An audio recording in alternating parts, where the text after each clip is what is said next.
Explain what you are doing here. Welcome back to the channel, everyone. In this video I will teach you how to play Elemental Shaman Wildfire Build adaptation for my personal gyro needs. And if you're new here, first of all, welcome to the channel, and second of all, here's how I play. I'm a casual, predominantly solo player who tries to play with as few buttons as possible. And if you know anything about Shaman builds, you know that that's where we're failing miserably already straight away, because Shaman has a lot of buttons, a ton of them, and it's very hard to bypass them with macros, without macros, and stuff like that. Now, this is going to be a rather plentiful button build. However, I play it Faceroll-style and I do okay. As you can see, it's not particularly indicative, but there is a DPS meter in the right hand corner of the screen right now, and you can see that that's a short, very short kind of version of an LFR fight that didn't go for too long, but I'm somewhere in the top 5, which is very good for a casual face rolling player. We try to play easy, we try to play kind of in a chilled way. I am never a competitive player and I never push high mythic plus keys, so all of that so that there are no pretenses from the elitists that lurk in the comments below. Otherwise, I welcome everyone's opinions, suggestions on how to improve this build. For everyone else, here is how I play it. Let's jump straight into it TLDR style. Alright, elemental side of the allocation of the talent points. As you can see, it is unsurprisingly, because there is a fire kind of theme to all of this, I am going towards the right hand side of elemental tree. Yeah, and what am I taking here? What are the key points? Well, the top part is something that's unavoidable. You take these things, they are rather standard. What am I paying particular attention to? I am taking a liquid magma totem. This liquid magma totem is used on 1 minute cooldown to spread the flame shock much easier to groups of enemies.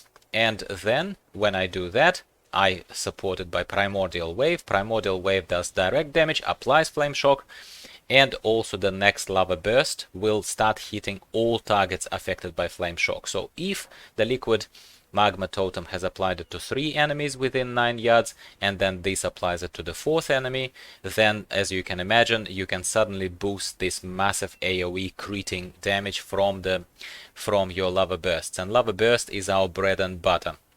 What else are we doing here? Well, Lava Burst and Burst Overload damage reduces cooldown of Primordial Wave, which is also good, so it sort of feeds itself. And then casting Primordial Wave triggers also a lot of Lava Surges immediately. Yes, it's on 1 minute cooldown, sorry, 45 seconds cooldown. It's the totem that has a 1 minute cooldown. Also, I can see that a lot of people take Skybreaker's Fury Demise as the final point over here, so that Flame Shock damage over time reduce the cooldown of Fire and Storm elementals. That's cool, yes, that's cool, and I do summon elemental on boss fights, but not on every trash pool, and that's not my goal either.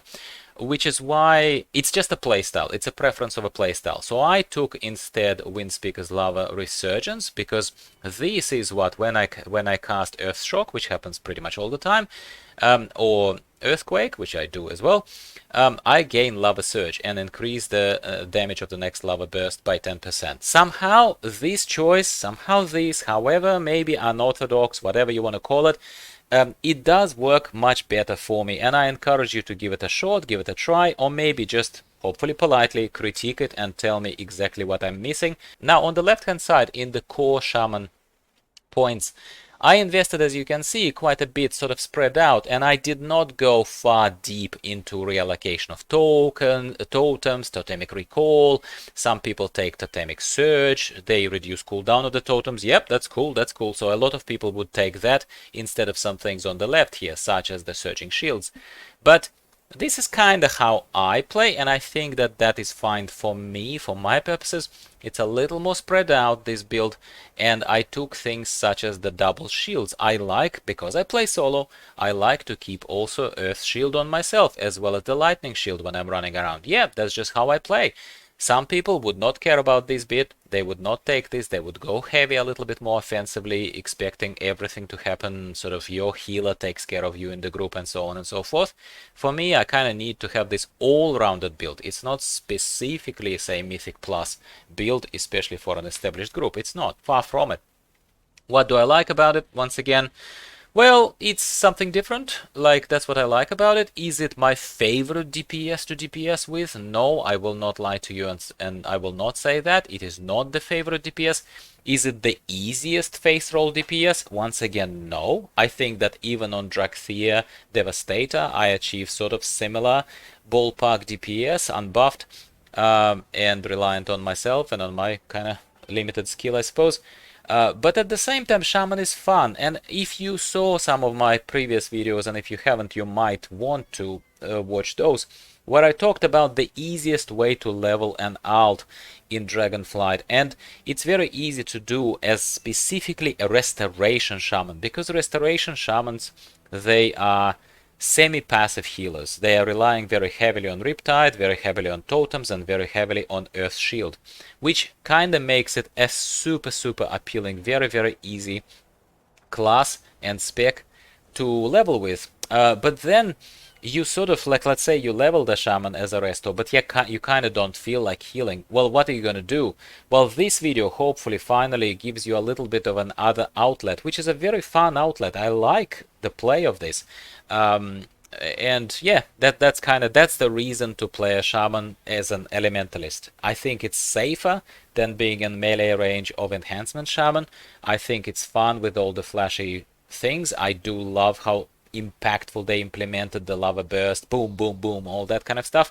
I kind of like to be a FYRAKK fanboy in this particular case. I prefer lightning and storm striking and all that stuff for enhancement somehow, but for elemental, yes, I know there are electric station sort of builds also for elementalists that are very much revolving around chain lightning. You just like, frying everything around you. But I sort of, when I play elementalists, I like more of a fire gameplay. It's just me. How do I play in terms of what are my priorities and all that kind of stuff? In a nutshell, as you can see, I'm not using any particular rotation. It's a priority system, and some things need to be done before other things can be done properly. So, if it's a boss fight, of course I'm going to summon my fire elemental. If it's a group fight, like if there is a certain group and I would like to start pumping, of course I'm gonna throw liquid magma totem so that it spreads flame shock. Then I'm going to target the fourth presumably target, and I'm going to do primordial wave on it, and then I'm gonna keep blasting them with lava bursts.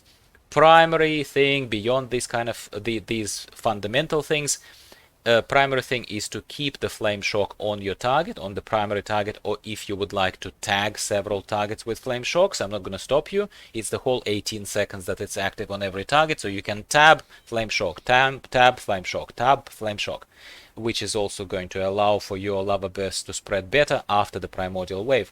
And beyond that, I'm simply looking for one of these mapped action bar items to start flashing. I know it sounds stupid, but that's how I play and I enjoy it. Sometimes it's Earth Shock, which again I have positive procs that are increasing the damage overall from Earth Shocks. That's good. Then I'm looking obviously for my lava bursts. I love lava bursts. Everybody loves how awesome lava bursts feel in general and how they're critting. And the absolute last priority filler for me is Lightning Bolt. Maybe once or twice, and you can see I still have it mapped here, but not to one of my priority buttons. I have mapped Chain Lightning. I very rarely use Chain Lightning in this build. I mostly rely on Liquid Magma Totem and then spreading lava bursts with the Primordial Wave, or I throw Earthquake. Of course I throw Earthquake onto the groups, that goes without saying, but at the same time, somehow Chain Lightning got deprioritized for me. I practically don't use it in this build. Let me know if I'm missing something out and if there is some sacred, amazing knowledge that I would benefit from. Genuinely interested to hear your opinions. But that's how I play. I hope you've enjoyed this, my friends. That's as simple as I can make my Elemental Shaman. Is it simple enough for me to properly stick with it for a very long time as a DPS player? No, I don't think so. And also, I am simply being mostly a tank and very occasionally a healer. I'm kinda almost borderline offended with how long the queues are into LFR, into anything else as just a DPS. It has always been the case. You can spare me the time and yourself the time typing this comment for me. I know that it's always been the case in World of Warcraft. but somehow when you are playing tanks mostly and healing sometimes and very very occasionally switch to DPS just for a bit of funsies, it hits you like a bucket of cold icy water. It's just like, it's unacceptable how long you poor DPS people have to wait for your Qs to pop. That's the only reason I probably would not play it for too long in Elemental Spec, but otherwise I do genuinely enjoy it, and I do recommend it for some people who are burning out a little bit from World of Warcraft. There is not all that much to do. Well, hey, there is a hybrid, awesome class. Shaman is an awesome class overall, and you can simply enjoy being an Elementalist for a little bit of time. Thanks very much for watching. Give me a like, leave a comment, let's share some of our findings. You can find all information about this build in the description. There will be an import string for you there, and I'll be speaking with you again about something else, World of Warcraft or Diablo 4. Yes, Diablo 4 is coming, and I'm gonna be playing it parallel to World of Warcraft very soon. Goodbye for now.